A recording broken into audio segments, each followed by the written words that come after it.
Hi friends, good morning, happy weekend, have a nice day. అందరు coffee తాగారా? నా strong coffee సేవన తర్వాత మంచి కాఫీ కబుర్లు తీసుకొచ్చేసింది మీ అభిమాన హిమబాల. మరి ఇక్కడ హ్యాపీనెస్కి నో ఎండ్, వింటూనే ఉండండి కాఫీ కబుర్లు. మరి ఇవాల్టి కాఫీ కబుర్లు మీరు కాఫీ తాగే ప్రతిసారి కూడా గుర్తు చేసుకునే ఒక కథని ఈరోజు కాఫీ కబుర్లుగా మనందరికీ షేర్ చేస్తున్నాను. మరి వెల్కమ్ టు రాధికా కవితల ఛానల్. మరి సబ్స్క్రైబ్ చేసుకోకపోతే ఇప్పటిదాకా సబ్స్క్రైబ్ చేసుకోండి, లైక్ చేయండి, షేర్ చేయండి. ఇహ కాఫీ కబుర్లలోకి వచ్చేద్దాం. ఒకరోజు ప్రపంచ ప్రఖ్యాత యూనివర్సిటీకి చెందిన ఓ ప్రొఫెసర్ తన పాత మిత్రులను ఇంటికి ఆహ్వానించాడు.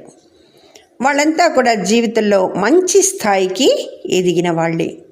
పెద్ద పెద్ద ఉద్యోగాలు, వ్యాపారాలు చేస్తూ ఉన్నప్పుడు జీవితం చాలా బిజీగా మారినట్టు, ఒత్తిడిని అధిగమించలేకపోతున్నట్టు వారు మాట్లాడుకుంటూ జీవితం పట్ల అసహనం వ్యక్తం చేస్తున్నారు ప్రతి వాళ్ళు కూడాను.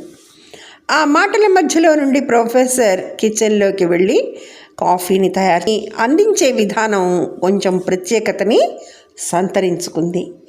ఆ ప్రత్యేకత ఏంటంటే, ఆ ప్రొఫెసర్ గారి కాఫీని రకరకాల కప్పుల్లో నింపి టేబుల్పై పెట్టారు.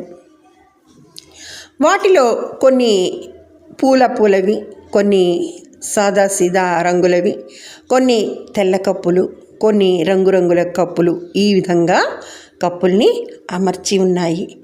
అవన్నీ అక్కడ పెట్టి వాళ్ళ మిత్రులతో ప్రొఫెసర్ గారు ఇలా అన్నారు: ఈ టేబుల్ మీద కాఫీ ఉంది, మీకు నచ్చిన కప్పుని తీసుకోండి అన్నారు.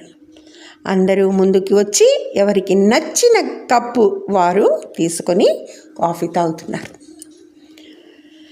ఏదో ఒక కప్పు తీసుకోవచ్చుగా, లేదు, ఎంచుకొని బాగున్న అందమైన కప్పుని తీసుకున్నారు. చాలామంది అందమైన కప్పుల వైపే ఆకర్షితులయ్యారు. అసలు సాధారణ గ్లాసులు, సాధారణ కప్పులు ఎవ్వరూ ఎంచుకోలేదు.